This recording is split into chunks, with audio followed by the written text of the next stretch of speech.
Bon, ben, bienvenue.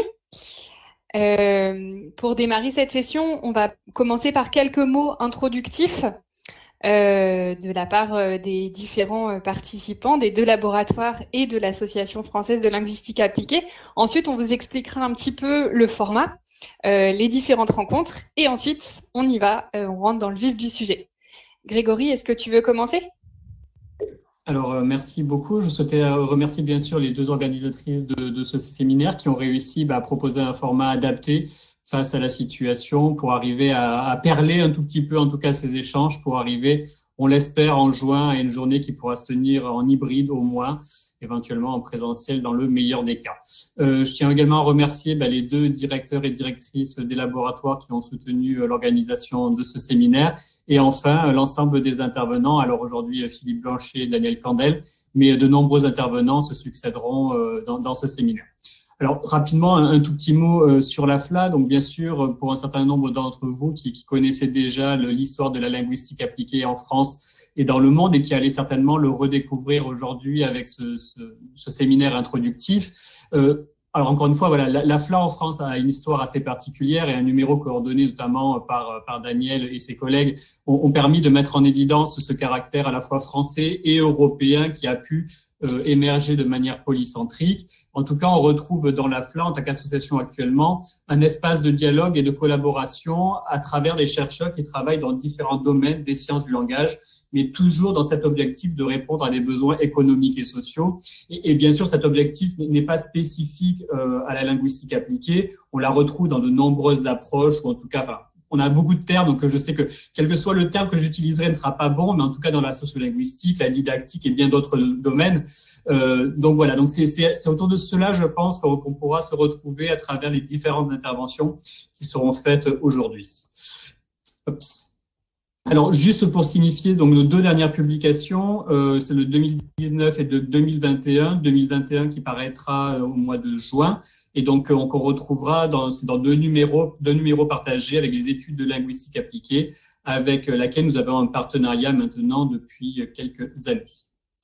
Juste aussi pour rappeler nos actualités de l'année, donc le séminaire bien sûr aujourd'hui qui se clôturera en juin avec la journée hybride, mais aussi donc le colloque qui se tiendra à Toulouse au mois d'octobre et qui réunira donc bien sûr notre colloque bisannuel, mais aussi la rencontre des jeunes chercheurs européennes. Donc voilà, donc l'appel est toujours en cours. Donc si des collègues souhaitent envoyer une proposition de communication, ils sont largement invités. Et notre rencontre donc trisannuelle qui se fera à Groningen aux Pays-Bas, donc le Congrès mondial de linguistique appliquée, pour lequel l'appel a déjà été clôturé puisqu'il devait se tenir l'année dernière. Ça a été repoussé, mais la première partie en tout cas du prochain congrès se tiendra à Lyon en France en 2023 et l'appel sera lancé l'année prochaine. Voilà, donc pour ne pas tenir trop la parole et juste pour terminer, bien sûr, l'AFLA est une association et donc elle survit aussi grâce à des adhésions et c'est aussi le fait de créer un réseau, une communauté qui permet d'avancer et de travailler ensemble. Donc voilà, donc si certains d'entre vous souhaitent rejoindre l'AFLA, l'adhésion se fait directement en ligne sur notre site. Et encore une fois, merci à tout le monde, à la fois les soutiens et les intervenants de ce séminaire et les organisatrices. Merci beaucoup. On va peut-être écouter très rapidement une petite introduction par les deux directeurs du laboratoire qui ont participé à l'organisation de cet événement. Grégory, est-ce que tu penses que tu peux mettre le PowerPoint de Corinne Weber ? Merci beaucoup. Et on va laisser la parole au DILTEC avec Corinne. Merci. Oui, bonjour à toutes, bonjour à tous. Merci beaucoup Coraline et Alice, l'AFLA, les représentants de l'AFLA, je les remercie d'avoir organisé cette matinée. Et puis au nom du laboratoire DILTEC, bien entendu, bienvenue à tous les participants aussi. Donc il va de soi que le DILTEC est au cœur de ces débats en didactique des langues, parce que c'est aussi le premier département autonome au plan institutionnel, au plan scientifique. Et grâce à un didacticien dans l'âme que nous connaissons tous, Robert Galisson, mais cette discipline ne s'est pas construite du jour au lendemain, elle a duré un siècle et d'ailleurs on fête en 2020 le centenaire de l'école préparatoire des professeurs de français à l'étranger, le PPF, qui a justement été l'illustration même de cette lente progression. Juste pour une petite illustration, Ferdinand Bruno, qui était à la tête de l'EPPF en 1920, a très très rapidement mis en place une formation qualifiante ouverte sur le monde pour les professeurs de français.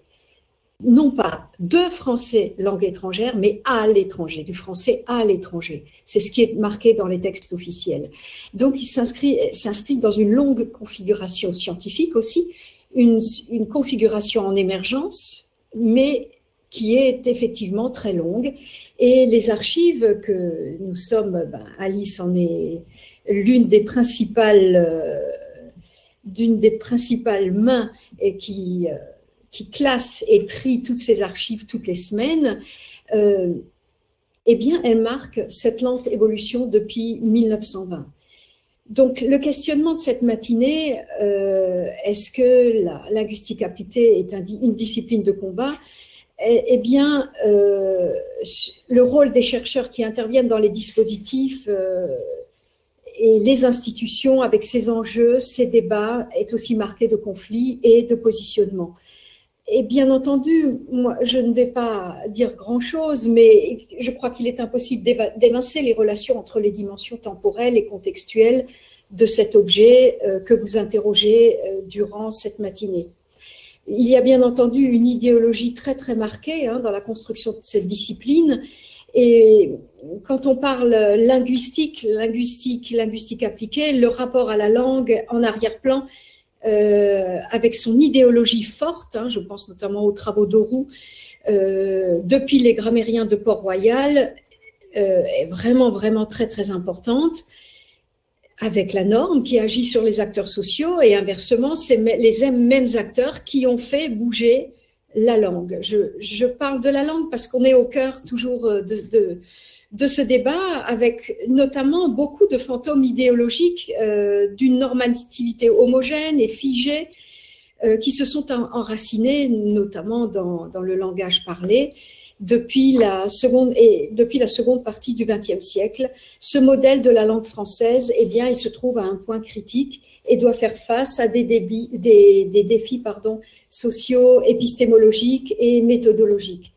Donc, au plan théorique, bien entendu, le morcellement des recherches empêche de penser le lien avec tous les besoins empiriques à caractère interventionniste, notamment de français dans les classes, d'un point de vue académique, parce que les rapports qu'entretiennent les disciplines entre elles n'ont pas toujours été évidentes, et les disciplines connexes sont autant de points de jonction qui impactent aussi la didactique des langues. Donc, la discipline didactique des langues s'est construite aussi sur ce clivage. Je pense que certainement que les intervenants de ce matin vont en parler, sur le clivage avec la linguistique descriptive et applicationniste, la sociolinguistique, la phonétique, et toutes ces tensions entre abstraction et empirisme, la surdité aux variations aussi. Je pense notamment à l'exemple de la phonétique, où pendant très longtemps on a continué à sanctifier l'écrit.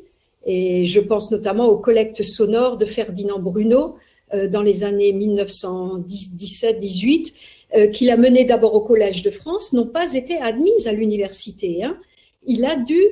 Ferdinand Bruno y a d'abord renoncé avant de créer les outils qui légitiment un peu plus les enregistrements de français parlé.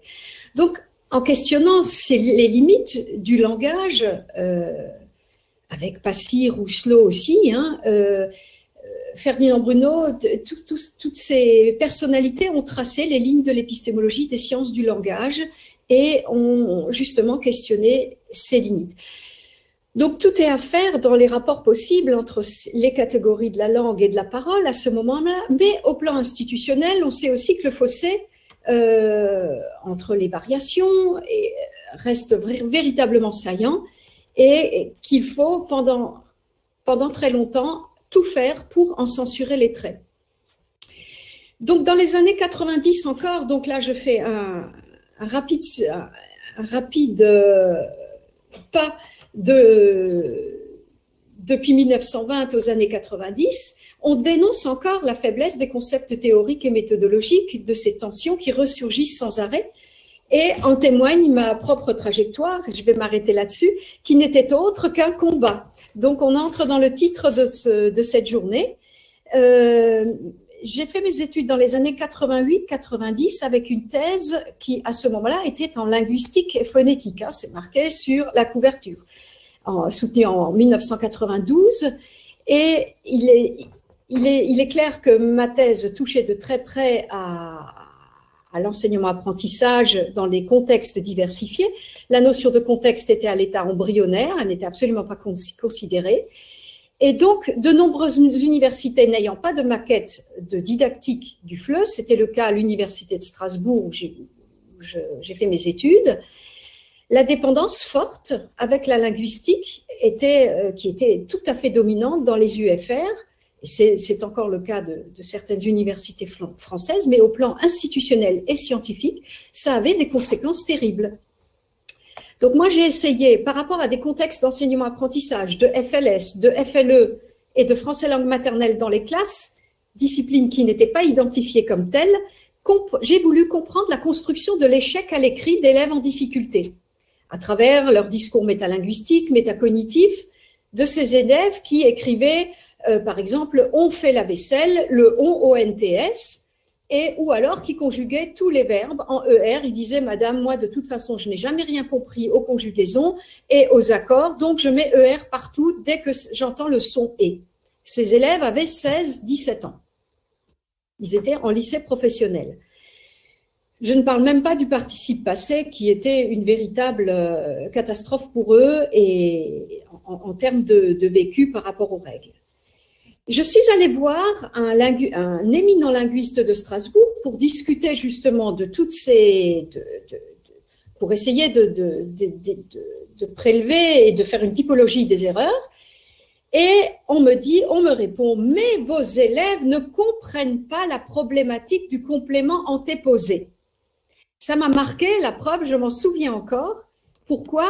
Eh bien parce que ces élèves-là qui n'arrivaient pas à conjuguer un verbe du premier groupe depuis 10 ans de scolarité parlaient leur du complément antéposé.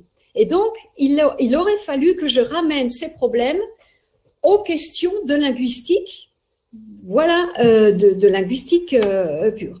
Donc, ce corpus empirique d'apprenants, avec des contextes sociolinguistiques et sociolangagiers très, très, très marqués, eh bien, avait aucune légitimité dans cette université. Et bien entendu, il a fallu constituer un jury de thèse avec des personnalités extérieures un tout petit peu plus ouvertes à ces questions-là, parce qu'ailleurs, en France, j'avais tout de même l'impression que les choses bougeaient beaucoup. Conséquence pour la doctorante que j'étais, eh bien, il a fallu évincer tout doctorant qui s'intéresse à autre chose, à des domaines qu'ils appelaient tout à fait connexes et périphériques à la linguistique pure et dure. Ce n'était pas une vraie recherche. En d'autres termes, la didactique des langues et toutes les questions sur lesquelles nous sommes centrés depuis tant d'années, eh bien, n'avaient aucune légitimité. Donc, un rejet total de ce qui se faisait, de ce qui se faisait à Paris 3 déjà, tout à fait en parallèle, hein, et où les curseurs des problématiques et des préoccupations disciplinaires et scientifiques et institutionnelles bougeaient avec Robert Galisson, Louis Porcher, etc. Donc voilà, c'était juste cette petite illustration d'un parcours personnel. Je n'aime pas du tout parler d'une situation personnelle, mais je pense qu'elle illustre bien des problèmes auxquels les doctorants d'aujourd'hui ne sont plus du tout confrontés. Enfin, il faut l'espérer. Donc, je pense que les interventions prochaines seront d'une grande richesse pour répondre à cette question de la linguistique appliquée comme discipline de combat. Merci beaucoup à tous et puis bonne matinée. Merci. Merci beaucoup Corinne. On va entendre Sally Akin pour le DILIS. Oui, bonjour, rebonjour à tout le monde. Bon, je vais être beaucoup plus bref puisque je pensais qu'on n'avait que 2 minutes. pour présenter. Voilà, bon, donc je remercie effectivement Alice et Coraline pour cette collaboration qui s'annonce très fructueuse au nom du laboratoire d'ILIS. Et nous sommes très contents et honorés de cette collaboration. En même temps, avec donc l'AFLA et Grégory a très bien présenté donc les objectifs. Donc le thème de cette série de conférences donc nous est très cher, linguistique appliquée, et donc la façon dont les chercheurs qui travaillent dans les différentes disciplines, hein, donc la linguistique appliquée comme domaine interdisciplinaire.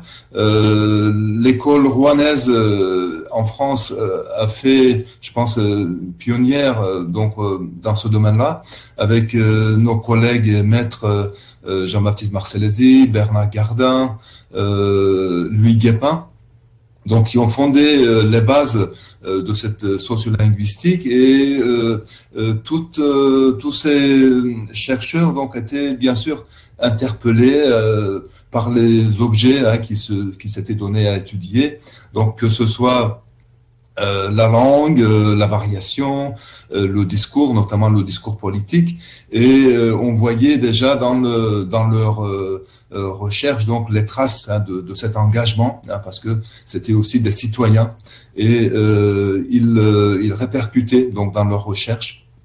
En tout cas, ils alimentaient leur recherche hein, par leur engagement citoyen. Et de nos jours, donc, le laboratoire dynamique donc du langage in situ poursuit cette tradition donc d'intervention linguistique, si on veut, que ce soit dans le domaine de la didactique des langues, dans le domaine, par exemple, nos collègues sont nombreux à intervenir auprès des migrants mineurs que nous avons accueillis aussi dans le cadre de l'Université de Rouen il y a 2 ans, des mineurs qui s'étaient trouvés donc sans hébergement, et Rouen, donc l'Université de Rouen a pris une initiative importante, et les collègues du département des sciences du langage, mais aussi du laboratoire, donc sont allés à leur rencontre, pour les accueillir, mais aussi pour leur enseigner hein, différents donc des cours de français. Voilà, donc un exemple très typique d'intervention. Et bien sûr, il y a je pense que on sera nombreux à revenir là-dessus. Il y a des présuppositions, bien sûr, sous-entendues dans ce domaine-là, puisque nous sommes interpellés, bien sûr, par les objets de nos recherches. C'est aussi une certaine vision que nous pouvons avoir dans l'accès aux ressources linguistiques. C'est dans ce sens-là aussi que à DILIS, donc nous avons fondé le réseau international de recherche sur la justice linguistique. Les inégalités donc d'accès aux ressources linguistiques et les formes d'exclusion sociale, politique hein, que cette inégalité peut engendrer. Nous avons organisé un premier colloque il y a 2 ans à Paris. Il y a d'autres domaines de recherche qui sont menés, notamment dans le domaine aussi hein, des politiques linguistiques engagées pour suivre dans la voie tracée par Davis. Mentionné aussi, comme c'était aussi l'un des domaines de recherche importants, l'analyse du discours, mais avec les prolongements qui lui ont été donnés par Wodak, Ferklou, à l'analyse critique du discours. Donc faire voir les aspects implicites dans les discours, et donc porter un regard critique sur les discours, éclairer l'opinion, les citoyens sur les enjeux des discours. Donc voilà, le laboratoire est tout à fait interpellé par ces questionnements. Donc nous sommes plusieurs chercheurs à travailler là-dessus. Donc je me reste à vous souhaiter Donc, très bonne journée et bonne discussion. Je pense que ces discussions-là seront très fructueuses et il faut que, effectivement, Philippe Blanchet dira plus, il intervient pas mal sur ces domaines-là, mais les linguistes, effectivement, sont interpellés par en tout cas, grande partie des linguistes, je pense, on est interpellés par nos objets de recherche et la problématisation de ce lien, donc entre notre terrain de recherche, les concepts qu'on peut élaborer et puis les types d'intervention et les résultats, le bénéfice de nos résultats donc aux citoyens. Donc ce sont des problématiques très intéressantes qu'on doit problématiser. Donc je vous souhaite une très bonne journée. Donc je reste en ligne pour écouter les deux interventions de ce matin. Merci beaucoup. Merci infiniment de ces présentations. Alors, avant de passer à la table ronde, le moment qu'on espère tous, je voudrais juste vous parler du cadre du séminaire et de l'objectif de ce séminaire ou ces petits déjeuners en ligne. L'idée, c'était de se servir, de se saisir de ces journées de la FLA qui sont des journées interprofessionnelles, donc qui n'ont pas juste pour objectif de réunir des chercheurs, mais de réunir plus largement les gens qui s'intéressent à ces questions-là. Et du coup, de s'interroger sur le lien entre les chercheurs qui creusent des questions sur des problématiques contemporaines. On avait défini 4 axes: l'écologie, le genre, la migration et le rapport au discours de pouvoir.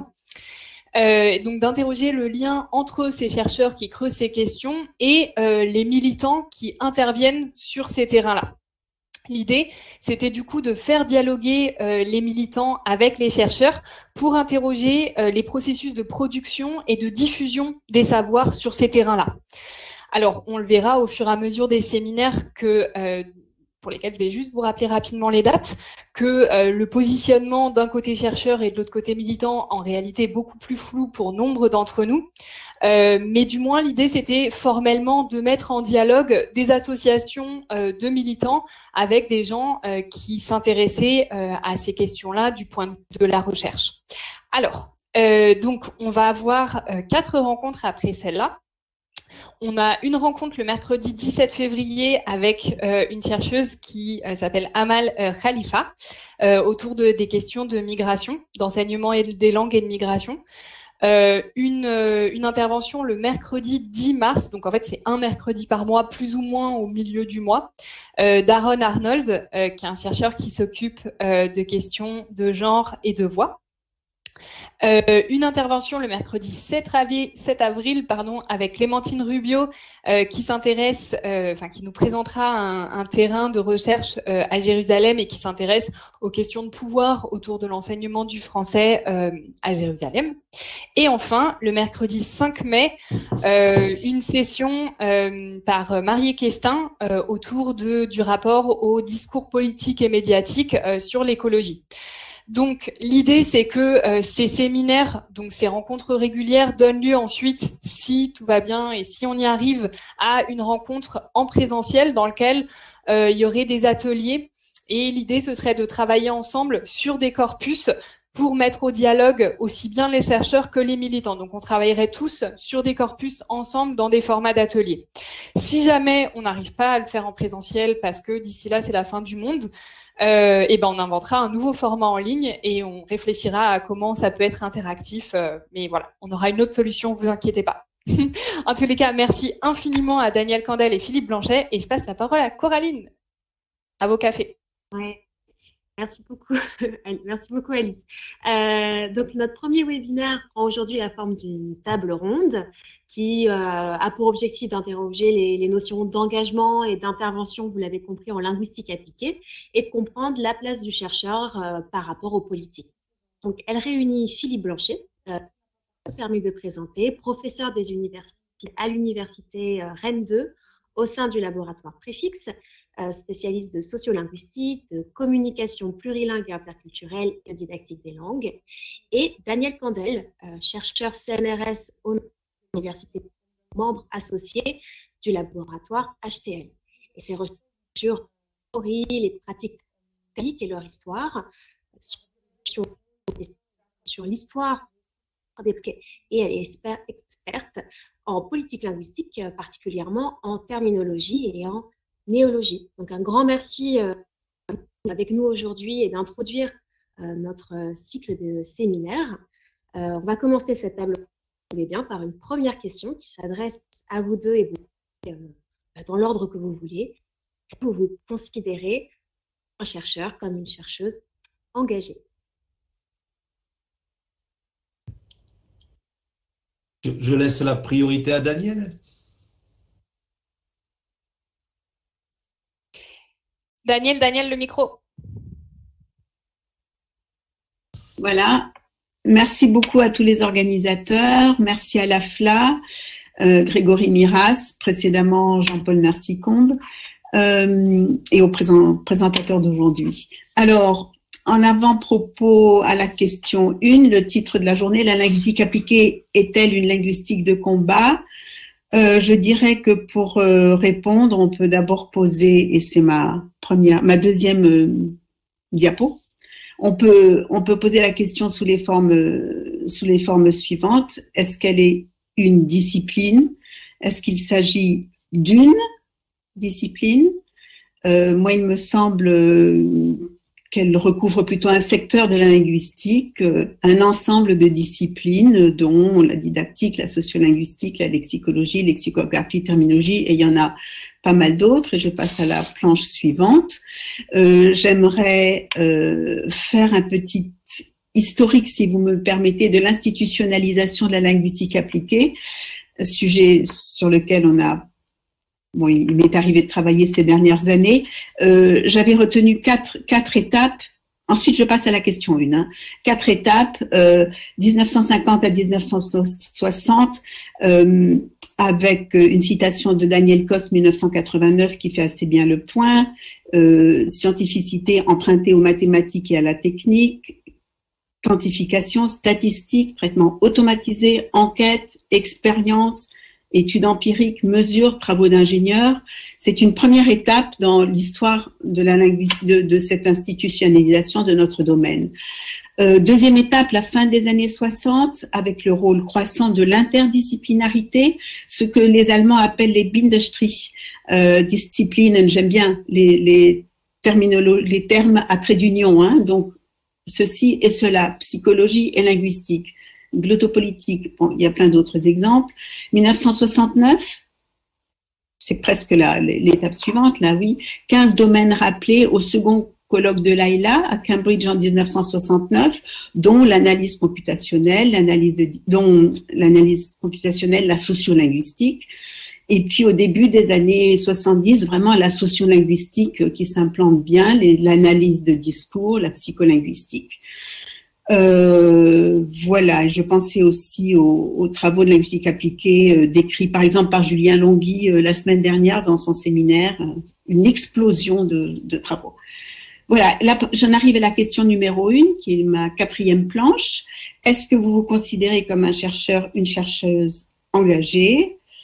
Alors je dois dire, je ne m'étais jamais vraiment posé la question jusque-là, mais grâce à vous, j'ai refait un historique de mon parcours, et c'est vrai finalement, on suit toute une ligne, et dans les faits, effectivement, je me sens chercheur engagé, je défends ce que j'ai envie de dire. Au CNRS, on est toujours libre de faire son travail de recherche.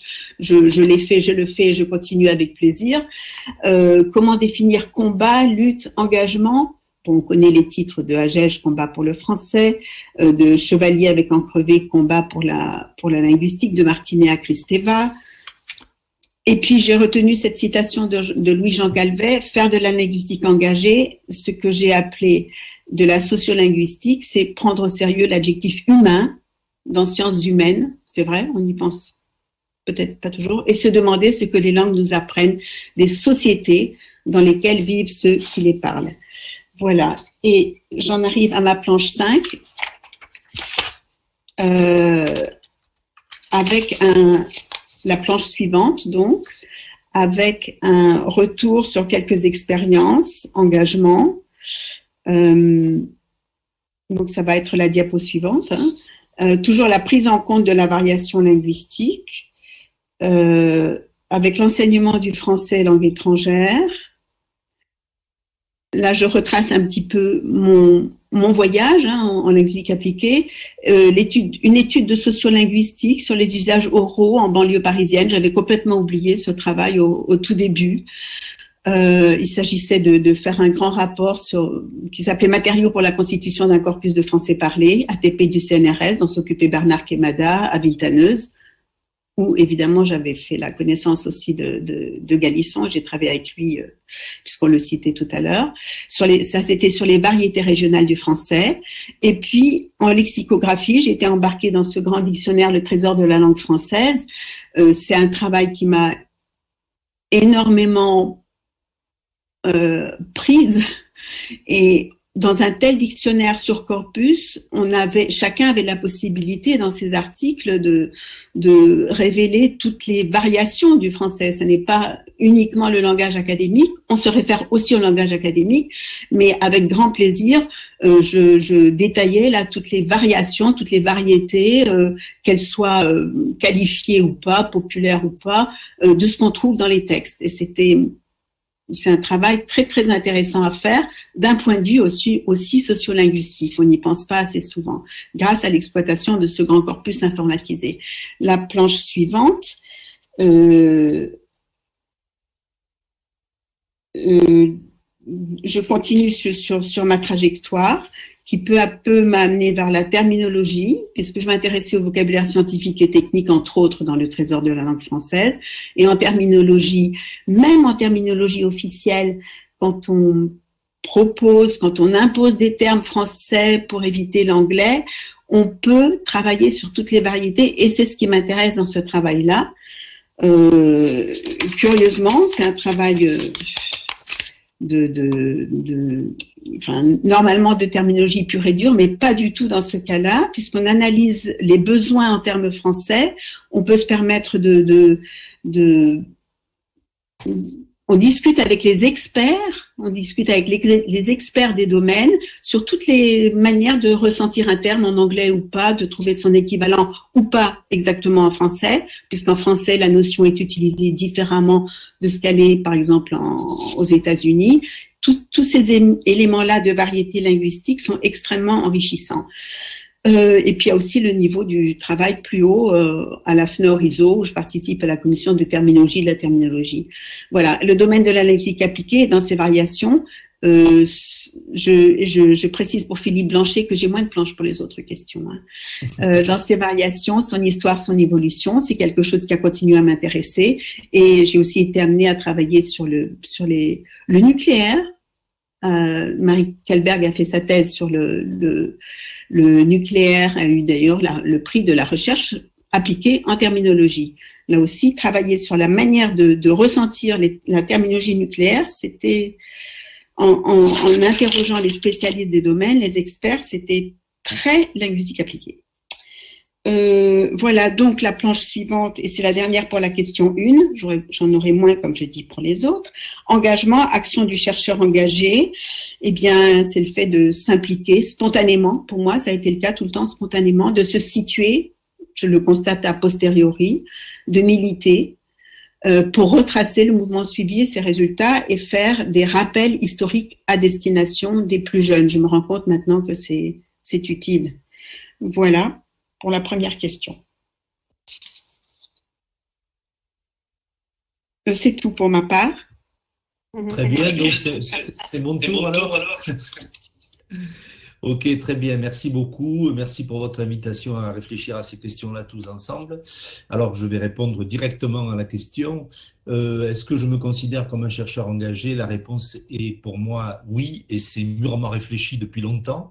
Et je dirais de deux façons. La première, c'est par ce sur quoi je travaille et le cadre scientifique dans lequel je travaille, puisque la science du langage que je pratique est celle qu'on appelle sociolinguistique, qui s'est construite dès le début, notamment à Rouen, dont on a parlé très justement tout à l'heure, dans un contexte de réflexion à la fois scientifique et politique, et qui a toujours connu, tout le monde le sait, je crois, une trajectoire de recherche en fort contact avec les enjeux sociopolitiques et avec des chercheurs à tout niveau, y compris penser à Marcellesi, penser à Gardin, penser à Josiane Boutet, penser à Robert Laffont, penser à Louis-Jean Calvet. Je fais exprès de parler de la génération d'avant qui ont été nos maîtres, qui ont toujours été des gens qui se sont engagés à partir de leurs connaissances. Donc voilà, de fait, quand on a publié comme moi un livre qui s'appelle Discrimination : combattre la glottophobie, forcément on assume un engagement. Pour moi, il est consubstantiel même de cette production de connaissances et du rapport justement à l'humain et au social. Il y a une deuxième forme d'engagement, je crois, que je voudrais signaler quand même, c'est que être chercheur, c'est un métier. Pour moi qui suis à l'université, c'est enseignant-chercheur, hein. C'est un statut professionnel. D'ailleurs, c'est un statut particulier. Nous sommes des fonctionnaires à statut particulier, comme dit la loi. Et je suis aussi engagé professionnellement, c'est-à-dire que je suis syndiqué, je suis élu syndical dans mon université, j'ai des mandats nationaux que je porte pour la communauté des enseignants et des enseignantes chercheurs. Et je pense que c'est important aussi de se penser en tant que professionnel ayant des enjeux professionnels à débattre, à soutenir et à faire valoir. Voilà, j'en ai fini. Merci beaucoup. Une deuxième question, c'est par rapport à votre positionnement que vous avez l'un et l'autre partagé. Comment est-ce que vous le situez, ce positionnement, par rapport à votre discipline? Et est-ce que c'est un positionnement que vous qualifierez de marginal ou au contraire qui est partagé par la communauté, par scientifique, par vos collègues? Et quand vous avez débuté votre carrière, est-ce qu'il en allait de même? Pareil, vous pouvez répondre, Philippe ou Daniel, l'un. Ben, on permute les prises de parole à chaque question. Comme ça fait une forme d'égalité un peu paritaire. Ben, oui, je veux bien répondre à cette question-là rapidement, moi aussi. Alors, par rapport à ma discipline, je le disais juste avant, la question de l'engagement, mais il faudrait quand même qu'on définisse un peu plus précisément ce qu'on appelle engagement. Mais disons que le fait de s'impliquer dans les effets des connaissances produites sur le monde social, c'est définitoire de la sociolinguistique. C'est pas pour rien qu'il y a socio devant linguistique, hein. Et donc il est clair qu'on est là pour identifier des problèmes sociaux liés aux langues, aux pratiques linguistiques, et je le dis toujours, produire des connaissances avec l'idée qu'on va peut-être mieux les comprendre et contribuer à proposer des solutions, à proposer des remédiations. Donc, pour moi, c'est pas marginal, c'est central en sociolinguistique, et je pense que d'une manière ou d'une autre, mes collègues qui se réclament de la sociolinguistique seraient d'accord avec moi, mais peut-être que je me trompe. Est-ce qu'au début de ma carrière, c'était déjà le cas? Alors, moi, j'ai soutenu ma thèse en 1986, la sociolinguistique était en train d'émerger en France. Ma thèse était clairement une question de sociolinguistique, mais ça ne s'intitulait pas encore comme ça. La linguistique à l'époque, la linguistique dominante était la linguistique structurale et générativiste, surtout, c'était la grande mode de la linguistique générative. Moi, j'étais plutôt formé à la linguistique fonctionnelle, qui, elle, avait déjà un pied bien plus ancré dans le terrain. Donc il y avait à l'époque une linguistique qui était au contraire très distante vis-à-vis de l'engagement, hein, avec l'idée, la conception un peu traditionnelle de la science qui comme si c'était une opposition au lieu d'être une complémentarité. Donc c'est vrai qu'à l'époque c'était plus rare l'engagement dans notre domaine des sciences du langage, mais il existait déjà, hein. Prenez la linguistique sociale de Marcellesi et Gardin, c'est 74, si mes souvenirs sont bons. Linguistique et colonialisme de Calvet, je crois que c'est la même année ou aux alentours, et les titres même disent bien que dès le départ, il y avait déjà des gens qui réfléchissaient avec une dimension à la fois scientifique et politique. C'est ton tour, Daniel. Micro. Diapo 8, s'il vous plaît. Donc, un positionnement marginal central, central, naturel, hein, je dirais, un retour sur le passé alors que j'ai proposé de faire le point sur la linguistique appliquée, ce retour au passé grâce pour moi à des échanges avec, par exemple, Jean-Paul Mercier-Combe, et puis Jacqueline Feuillet, qui est linguiste appliquée active depuis toujours. La participation, j'ai apprécié le colloque Crelat de la FLA, et puis là, nous avons avec Jean-Paul Mercier-Combe fait un atelier du colloque Shell. Diapo suivante, s'il vous plaît. Je voudrais juste redonner ces quelques travaux synthétiques, redonner ces trois publications que je vais donner plus en détail juste après. Donc un numéro de Histoire, épistémologie, langage, qui est la publication de la Société d'histoire et d'épistémologie du langage, qui est adossée à notre laboratoire HTL. Et donc, on a eu plaisir à faire ce numéro avec Jacqueline Léon sur linguistique appliquée et disciplinarisation. Un numéro des ELA avec Jean-Paul Mercier-Combe, qui était les actes d'un atelier du colloque Shell, complémentarité des disciplines en linguistique appliquée. Et puis,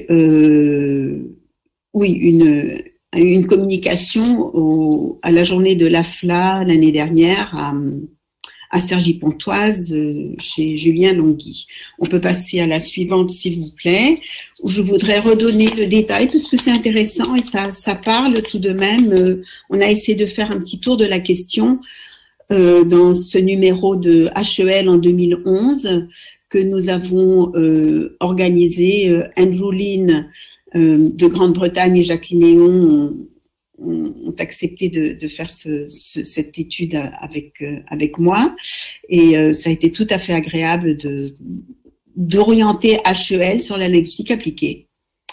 Donc avec une participation de Andrew Lynn, de Louise Munch-Sorensen, de Aude Marit Simonsen, de Richard Smith, de Jacqueline Léon qui a parlé de la linguistique descriptive à la linguistique appliquée dans la tradition britannique, Sweet First Holiday, Michel Berthet, la linguistique appliquée à l'enseignement des langues secondes aux États-Unis, en France et en Grande-Bretagne, moi-même linguistique appliquée tel que ce terme est défini, parcours définitoire et lexicographique, Karl Fried Knapp, Angewandte Linguistik in Deutschland, eine Disziplin, et puis Martin Stegu de l'université de la WU de Vienne, la linguistique appliquée, discipline ou groupement de disciplines indépendantes. La suivante, s'il vous plaît, encore pour donner une image de cette synthèse qu'on peut faire. C'est encore donc sur la disciplinarisation dans les ELA plus récemment.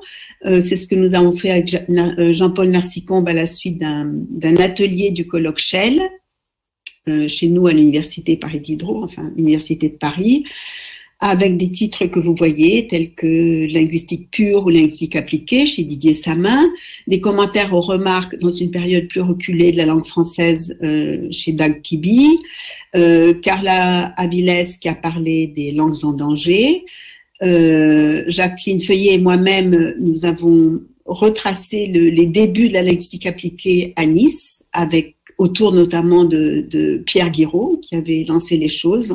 On a pris donc un élément très précis de ce développement.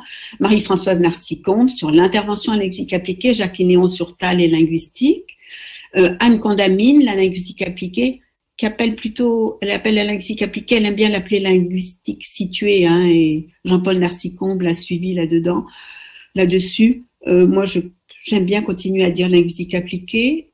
Ça me fait penser, oui, que Julien Longhi parlait l'autre jour de linguistique fondamentale, c'est bien ça. Voilà, il y a quelques recherches de variantes dans cette dénomination. Bon, moi, j'en reste à linguistique appliquée.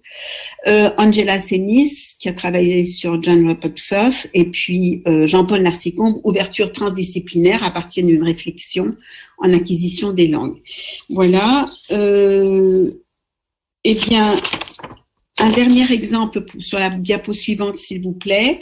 Comme je disais, grâce à vous, je me suis replongée un petit peu dans l'histoire de ce que j'ai fait. J'avais oublié un de ces gros travaux, cette grande enquête que nous avons menée, à laquelle j'ai participé, extrêmement intéressante. Et là, on est vraiment dans un domaine où on n'aurait pas pensé qu'on fasse appel aux linguistes. À cette époque-là, en plus, c'était donc il y a une presque une dizaine d'années. Une grande enquête pour la direction pour la DOS, qui s'appelait donc la direction de l'hospitalisation et de l'offre de soins. Aujourd'hui, c'est la direction générale d'offre de soins, ministère de la Santé. Un très grand nombre d'entretiens très précis dans différentes catégories d'établissements hospitaliers, chez différentes catégories de professionnels, tout très bien ciblé, très bien calculé, avec une grande équipe de collègues travaillant sur la santé à Lyon. Et nous, quelques linguistes. Donc, j'ai travaillé à cela avec Daniel Dubois. C'était tout à fait passionnant. Ça a donné lieu à 2 articles dans des revues médicales. Donc, on a fait entrer la linguistique appliquée. Voilà. Et puis, il y en aurait d'autres d'ailleurs. Quand on y pense, peut-être la linguistique appliquée sans s'en apercevoir. Enfin, c'était mon cas. Voilà, j'en ai fini pour cette question. Merci beaucoup à tous les deux. On me signale qu'il y a des questions dans le chat. Coraline, est-ce que tu peux les voir ou est-ce que je demande à Grégory Non, c'est bon. Il y a effectivement, c'est bon, merci Alice, je peux les voir. Il y a une première question effectivement d'Olivier Masse, je vous la lis. N'y a-t-il pas un paradoxe à être chercheur et engagé dans la mesure où le propre de la démarche scientifique, c'est l'objectivité et donc la tenue à distance de ses sentiments ou de ses opinions dans la démarche d'enquête mise en œuvre. Donc, deuxième sous-question, ne cesse-t-on pas d'être un chercheur dans le moment où on devient militant? Moi, je veux bien répondre à ça parce que c'est une question clé qu'on se pose en sociolinguistique depuis longtemps. Je pense qu'en sciences humaines et sociales, l'objectivité n'existe pas. Soit on se trompe, soit on trompe les gens en se croyant objectif, puisque, étant donné que nous sommes nous-mêmes des sujets humains et sociaux, nous sommes à la fois ceux qui font la recherche et les sujets sur lesquels porte la recherche. Donc je pense qu'il y a nécessairement une subjectivité.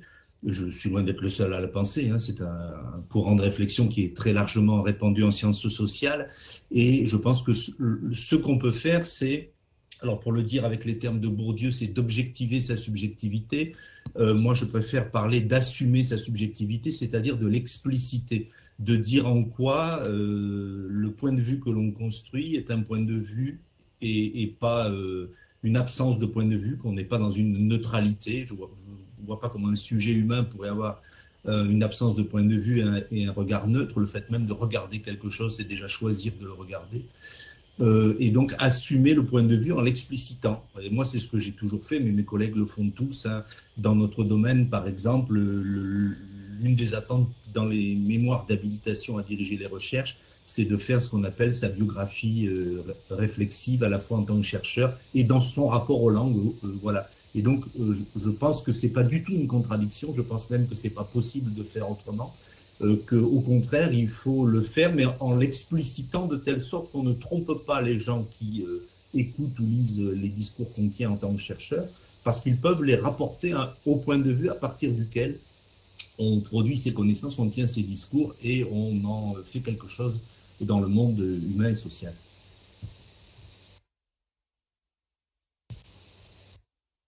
Merci beaucoup. Par rapport à ce que vous venez de dire, Maud Vado vient de publier plusieurs commentaires qui, je crois, rejoignent votre position. Est-ce que Daniel, vous voulez ajouter quelque chose? Oui, c'est bon. Moi, je suis évidemment tout à fait d'accord avec ce que vient de dire fort bien Philippe Blanchet. Il connaît bien la question.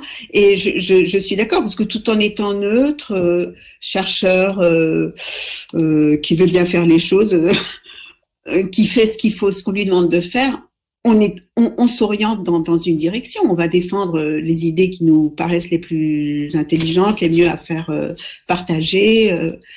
Je crois qu'on a tous quand même des opinions qu'on transfère, même si, pour moi, comme je le disais tout à l'heure, c'est spontanément que je me suis trouvée dans telle ou telle voie, mais c'est parce que j'y tenais, c'est ce qui me plaisait, c'est ce qui me semblait utile à montrer, à faire comprendre au public, enfin. Donc la question est gentille, je comprends très bien la question qui nous a été posée, parce on peut avoir des conflits, moi j'en ai pas eu, mais et Philippe Blanchet certainement pas, parce qu'il a voulu dire tout ce qu'il est arrivé à dire, il l'a fait, mais voilà, il faut rester objectif et puis faire passer ce qui nous semble important à faire passer. Si je peux ajouter une petite chose, pardon, qui me vient à l'esprit en écoutant, je pense que ce qui fait la scientificité, c'est une méthode et un régime de discours. C'est une façon de produire les connaissances et un certain type de discours pour exposer la méthode justement et les connaissances qu'on a produites. Et donc, un discours n'est pas scientifique ou non scientifique en fonction de qui le produit à propos de quoi, mais c'est en fonction de comment il est produit. Et avec honnêteté, enfin avec forcément, sincérité, voilà. Quel duo. Et Coraline, est-ce qu'on peut enchaîner sur les 2 autres questions ou est-ce qu'il y a d'autres questions dans le chat? Non, on peut enchaîner, mais j'encourage tous les participants à poser déjà des questions comme Olivier Mas vient de le faire. Voilà, vous êtes les bienvenus pour interagir dans le chat. Alors, on avait une 3e question qui rebondit sur quelque chose que vous avez dit, Daniel, dans votre première intervention, autour des questions de transmission entre jeunes chercheurs, ou du moins chercheurs débutants et chercheurs plus expérimentés.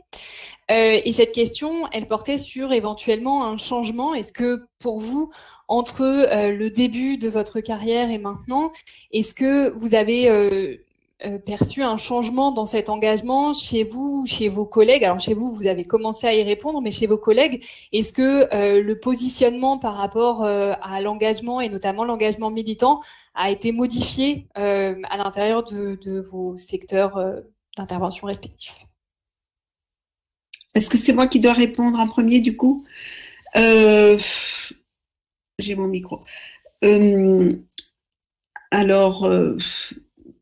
Ça dépend évidemment énormément du cheminement qu'on a pu avoir dans sa carrière, et c'est mon cas puisque j'ai commencé dans un laboratoire qui était à l'époque l'INALF, devenu ATILF, et puis après la fin de la rédaction du dictionnaire, j'ai travaillé beaucoup en terminologie, mais j'ai eu la chance d'être accueillie au laboratoire Histoire des théories linguistiques, et ça m'a permis de faire un retour sur l'histoire qui me semblait très important puisque j'avais travaillé, et là c'était le moment de me dire tiens, mais je peux faire comprendre à d'autres l'intérêt de ce cheminement et puis voir quel est l'intérêt d'un grand travail lexicographique, etc. Donc je l'ai fait de cette manière-là. Alors je ne sais pas si je réponds bien à la question, mais c'est comme ça que je ressens les choses.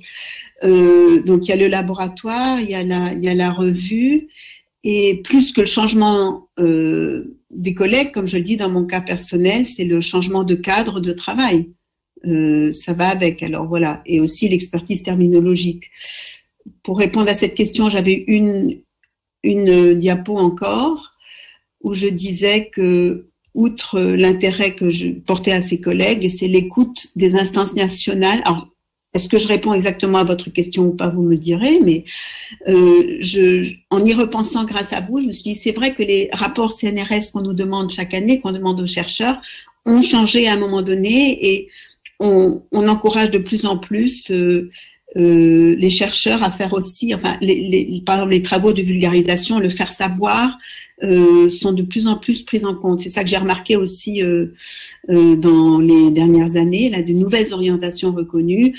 Par exemple, c'est vrai qu'il y avait une case produit de vulgarisation, produit de médiation scientifique. Alors je ne sais pas si c'est exactement comme ça maintenant encore, mais bon, ça m'avait fait me rappeler que on m'avait demandé des articles de vulgarisation finalement sur mon domaine, et des produits de médiation scientifique comme la participation, par exemple, aux journées, à une journée de la fête de la science. C'est très intéressant de faire savoir à l'extérieur, voilà, de faire savoir ce qu'on fait dans son propre domaine de spécialité. Alors de ce point de vue-là, plus que mes collègues proches, c'est plutôt au niveau national peut-être que j'ai remarqué cette différence, puisque tout d'un coup on nous demandait de mettre en valeur ce genre d'activité aussi. Ah oui, j'avais encore une planche. Non, c'est ça, c'est tout. Donc je laisse la parole à Philippe Blanchet. Merci Daniel. Ben écoute, alors je suis d'accord avec ce que tu viens de dire. Il y a effectivement une bien meilleure prise en compte aujourd'hui de l'activité qu'on appelle aussi parfois de valorisation sociale des sciences, hein. En tout cas de diffusion des connaissances scientifiques sous une forme adaptée. J'aime pas le mot vulgarisé parce qu'il a une connotation, enfin à mon sens en tout cas un peu négative. J'ai peut-être tort de le percevoir comme ça, mais voilà, je dirais plutôt une adaptation à la diffusion grand public. Et cette meilleure prise en compte est aussi une incitation à le faire. Et je pense que de ce point de vue-là, ça a changé par rapport à il y a 30 ans quand j'ai commencé ma carrière. Les formes les formes que ça prend ont changé. Je suis pas sûr qu'il y ait plus ou moins, je sais pas mesurer ça, hein, s'il y a plus ou moins d'activités de ce genre-là dans notre milieu et dans notre métier. Ça prend des formes différentes, y compris parce que les canaux de communication ont changé, parce que notre public étudiant, l'université s'étend partiellement seulement, mais quand même démocratisé. On a un public étudiant plus nombreux, plus divers. Voilà, on est moins dans une élite qu'on l'était au début des années 60, par exemple, hein, pour penser à la génération précédant la mienne. Donc il y a des modalités qui ont changé. Alors, en tant que chercheur engagé, mais sur le plan de l'engagement professionnel, syndical, je pense qu'il y a quelque chose qui pose problème maintenant, c'est qu'effectivement, on vit une période où les politiques d'encadrement de l'enseignement supérieur et de la recherche sont des politiques qui sont de plus en plus autoritaires, avec une conception plutôt managériale de notre activité importée du monde de l'entreprise privée, de la recherche, du profit. Et du coup, il y a un certain nombre de contraintes, ou en tout cas de tentatives de restriction de la liberté de recherche, de pensée, de parole, y compris d'intervention sociale, politique des enseignants-chercheurs et des chercheurs, qui est clair en ce moment, qui avait pas. Enfin, moi, j'ai grandi dans les années 60-70, qui était un grand moment de libération sociale et politique jusqu'au début des années, milieu des années 80. Puis ensuite, on a commencé à régresser, pardon de le dire comme ça, mais je le vis vraiment comme ça. Et si je compare la liberté de parole qu'avaient des gens comme Bourdieu, Foucault, voilà, pour prendre des Sartre, pour prendre des intellectuels qui se sont engagés et qui parlaient publiquement, cette liberté-là, ou le travail qu'ont fait les collègues sociolinguistes corses pour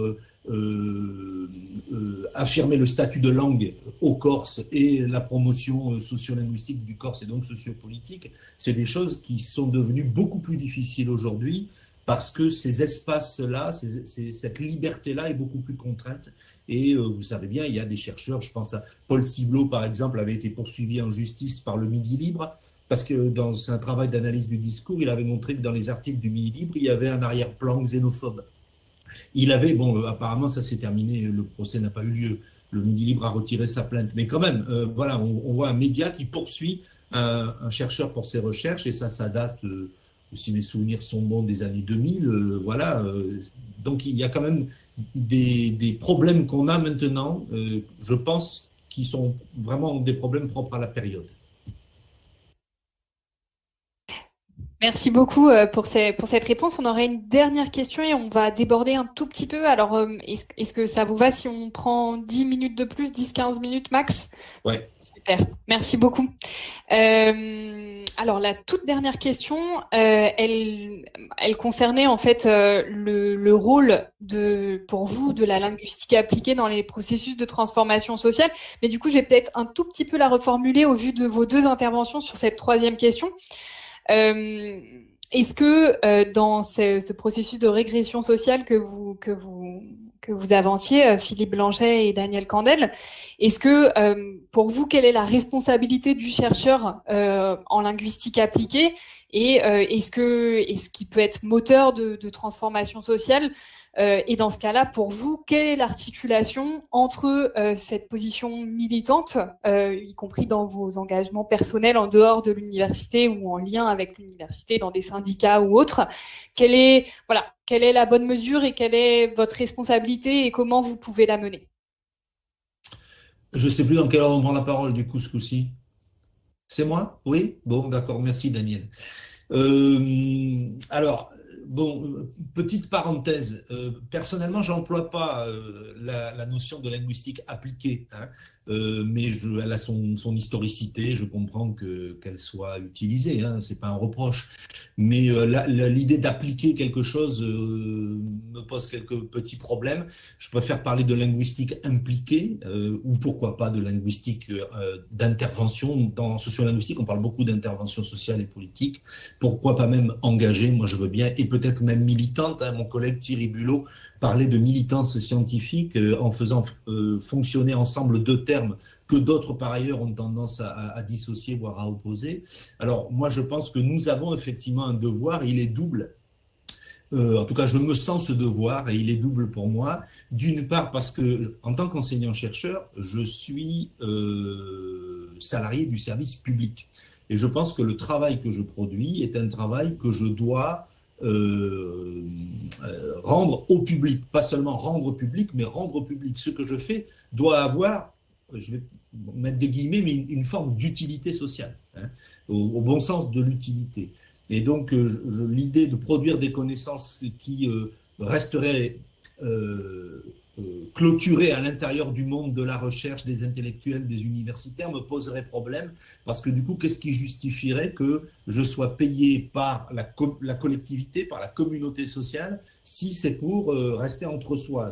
Je pense qu'il y a un retour à la communauté sociale qui fait partie, d'ailleurs c'est écrit dans le Code de l'éducation, hein, de la mission des universités, de la mission des enseignants et des enseignantes-chercheurs. La deuxième chose, c'est que, comme disait mon maître Martielez, quand on voit un problème social, je ne comprends pas comment on peut ne pas s'y engager, comment on peut être spectateur d'une tension sociale, d'un problème, de quelque chose qui, sur le plan éthique, nous paraît inacceptable, qu'on est capable de problématiser, d'analyser, de démontrer, comme moi j'ai essayé de le faire avec la question des discriminations linguistique que j'ai appelé glottophobe, hein, qu'il y ait des gens qui soient privés de leurs droits pour des prétextes linguistiques. Alors je constaterai ça, je serai capable de le conceptualiser, de dire quels sont les critères qui permettent de dire que oui, c'est vrai, ça se produit, et puis c'est tout. J'irai chez moi me faire un café. Ben non, je suis obligé de faire en sorte d'essayer de contribuer à ce que ces choses-là changent. Voilà. C'est une espèce de... Oui, c'est une éthique de l'enseignement et de la recherche.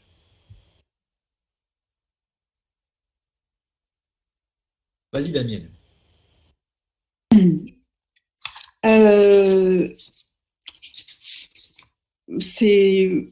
Oui, alors je suis très très bien tout ce que dit Philippe et je comprends, évidemment je comprends très bien. Alors permettez-moi juste de revenir à des mots tout simplement. Donc on va changer de niveau de discussion et j'en reviens au terme puisque souvent je me retrouve en train de faire des définitions ou de participer à ça ou de m'y intéresser. Donc voilà, en conclusion, 2 petites planches qui vous présentent des termes qui ont été publiés officiellement. Donc là, c'est le travail que je suis amenée à faire avec la Délégation générale à la langue française et aux langues de France, qui dépend du ministère de la Culture. Je continue à travailler dans ces commissions-là. Je suis notamment membre de la commission santé et voilà, je vous ai donné là, je donne juste rapidement 4 termes intéressants. Ça fait aussi partie finalement du travail de chercheurs et c'est des cas très concrets. Il y a des années, le président de la commission santé avait proposé qu'on parle de féminicide. On dit mais qu'est-ce que c'est que ça? À l'époque, on se dit mais ça fait pas partie. Et puis si, ça fait bien partie des besoins qu'on a. En 2014 est sortie l'affiche donc féminicide, hein, droits, sciences humaines, homicide d'une femme, etc. Gynophobie, c'était un mot très bizarre aussi, hostilité ou aversion déclarée à l'égard des femmes qui peut conduire à des actes de violence envers elles. Je vous donne ces exemples pour montrer que le linguiste s'engage aussi sur des définitions comme ça, là, de simples définitions, puisque j'ai été amenée à, je ne sais plus si c'est exactement les définitions qui me convenaient, mais je crois que oui. Enfin, je pouvais donner mon avis là-dessus, ou même participer davantage, ou proposer des termes. Voilà. Donc là, il ne s'agissait pas de remplacer un anglicisme, alors que c'est en général le cas. Donc là, c'est vraiment une manière de faire une proposition de définition de choses, de notions très importantes. Et sur la toute dernière fiche, le même cas, homicide sexiste. Donc il n'y avait pas, on n'a même pas de gendercide. Je ne pense pas qu'on disait ça beaucoup en français. On a introduit la fiche homicide sexiste a été introduite.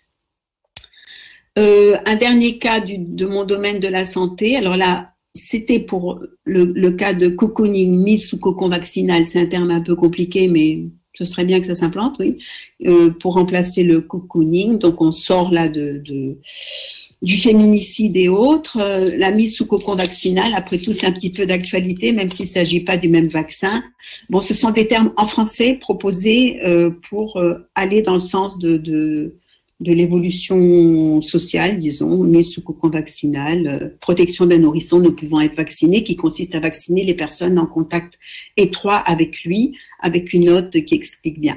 Voilà, donc ce sont 4 derniers exemples de termes au niveau des mots. On peut aussi faire de la politique linguistique, c'est dans le cas de la politique linguistique, et défendre des idées sociales importantes, progressistes, voilà.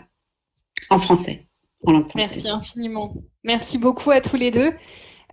Coraline, est-ce que t'as envie de dire un petit mot?